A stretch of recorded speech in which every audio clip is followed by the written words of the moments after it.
Oke, assalamualaikum warahmatullahi wabarakatuh. Waalaikumsalam warahmatullahi wabarakatuh. Ya, selamat malam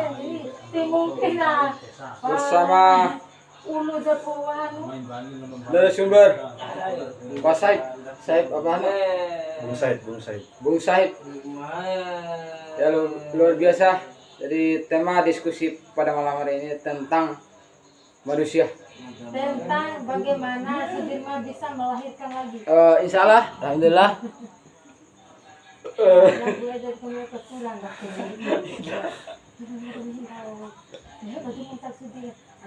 Mulai. Ya, kembali ke Pak Bung Said. Bahwa tema ini tentang manusia, tolong berikan penjelasan yang sedetailnya terkait dengan tentang manusia. Oke, silakan Bung Said.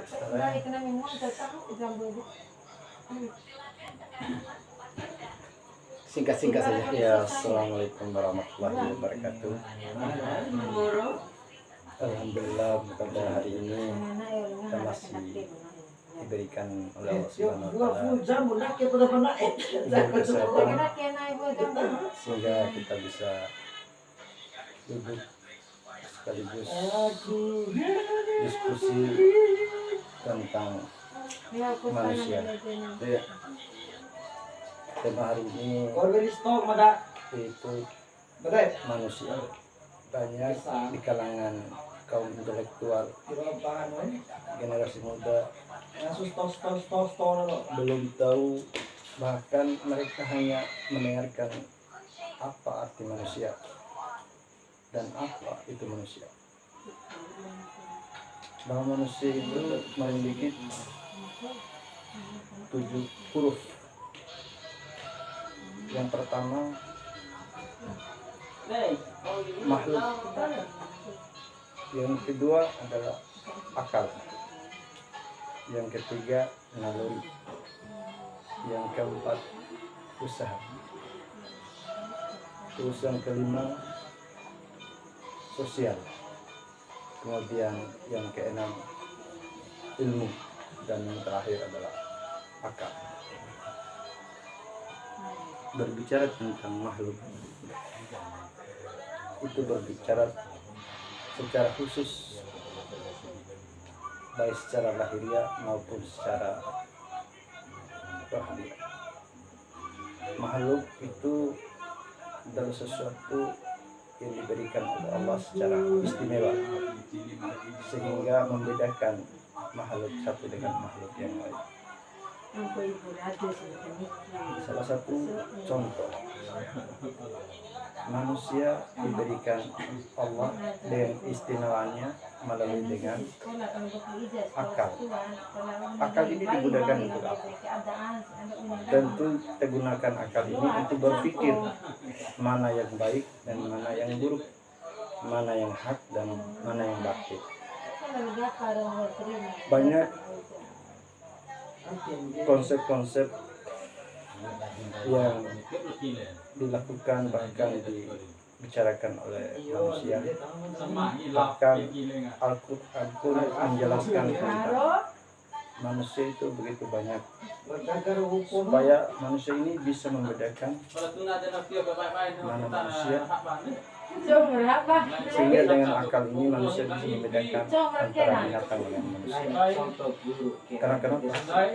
Karena akal ini bisa menjatuhkan harga dirinya, karena dilandasi dengan sifat-sifat binatang, karena mereka tidak menggunakan akal.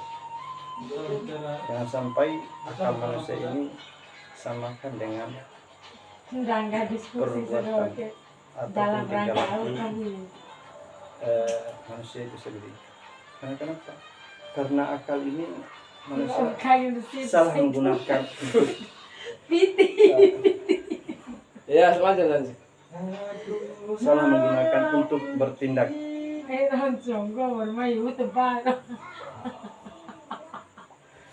Jadi itu yang kedua. Kemudian yang ketiga itu naluri.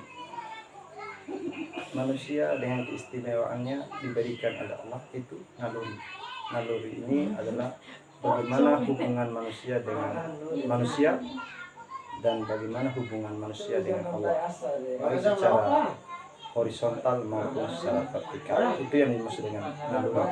Naluri kita untuk melaksanakan perintah Allah salah satunya adalah salat. Naluri kita hubungan dengan sesama, satu contohnya yaitu mencintai sesama, saling tolong menolong, membantu dan lain sebagainya. Itu adalah naluri manusia, keistimewaan manusia. Kemudian yang keempat, yaitu usaha. Manusia itu diberikan naluri dengan usaha, baik usaha salah satu contohnya mencari pekerjaan, usaha untuk mencari nafkah dan sebagainya. Itu salah satu contoh usaha yang dilakukan oleh manusia. Kemudian yang kelima yaitu sosial. Manusia itu adalah makhluk sosial. Kenapa dikatakan makhluk sosial? Tanpa manusia satu dengan manusia yang lain, maka manusia itu tidak akan bisa hidup tanpa manusia yang lain. Salah satu contoh, ketika si A sangat membutuhkan pertolongan, maka si B pun harus menolongnya karena itu adalah makhluk sosial. Salah satu membangun rumah. Kalau tidak ada manusia satu dengan manusia yang lain, tidak mungkin rumah ini bisa membangun dengan sendiri tanpa ada manusia yang lain. Itu adalah salah satu contoh manusia makhluk sosial. Kemudian yang keenam yaitu ilmu. Jadi ilmu ini banyak yang generasi kaum intelektual yang memahami bahwa ilmu itu adalah untuk mengetahui segala sesuatu dari pengetahuan itu sendiri. Jadi itu adalah salah satu ilmu. Ilmu itu adalah untuk mengetahui sesuatu di dalamnya agar hal-hal yang diketahui melalui kita lihat, kita dengar, kita membaca, itu adalah salah satu mengetahui. Kemudian yang terakhir yaitu akhlak.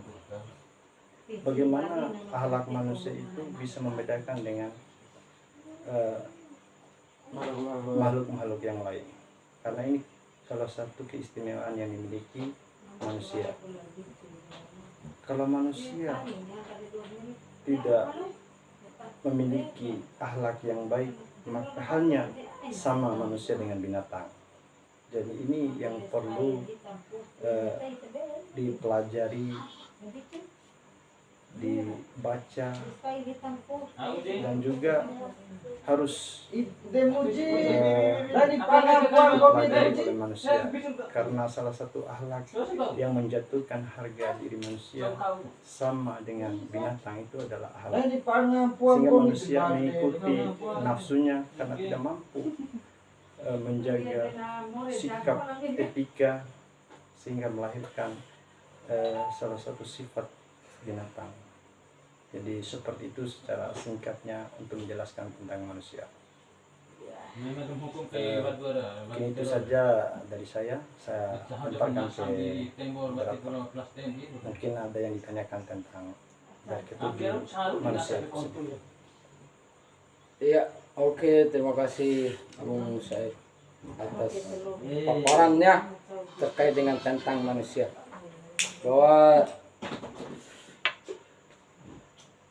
manusia ini ada 7 huruf. Iya. Yang pertama M itu dalam makhluk yang dikatakan oleh Bung Syahid. Terus A itu akal. Terus N itu naluri. Terus U itu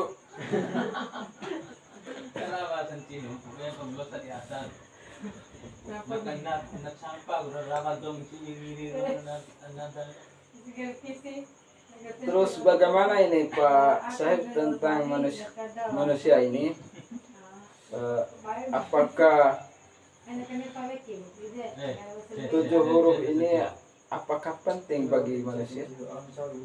Iya, ya, saya akan menjawab dari pertanyaan Bung Sudirman bahwa manusia ini sangat penting keberadaan di muka bumi ini, karena manusia ini sebagai wakil Allah untuk melestarikan bumi yang kita cintai ini. Karena manusia sebagai pemimpin, sebagai khalifah bumi ini, untuk mengatur, mengontrol, melestarikan alam semesta ini.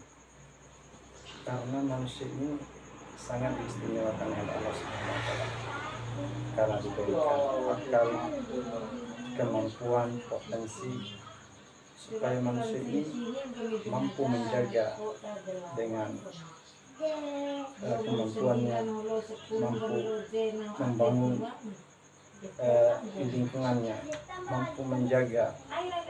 Itu karena keberadaan manusia sebagai makhluk ciptaan Allah. Karena kenapa? Jangan sampai potensi kemampuan manusia ini dijatuhkan karena sifat keserakahannya, sombongnya, iri dan sebagainya. Karena ini yang perlu kita renungkan bersama. Kenapa saya angkat topik ini? Karena manusia itu sangat penting dibicarakan di kalangan-kalangan generasi muda. Karena banyak generasi kita hanya mendengarkan, hanya menyebut kalimat-kalimat manusia, tapi mereka tidak tahu dan tidak paham konsep arti daripada manusia itu sendiri. Kita hanya menyebutkan manusia, kita hanya mendengarkan manusia, tapi arti daripada manusia itu yang perlu kita pahami. Karena dunia ini, karena tujuan dari Allah menciptakan manusia bukan hanya sekedar manusia, tetapi manusia itu diberikan kemampuan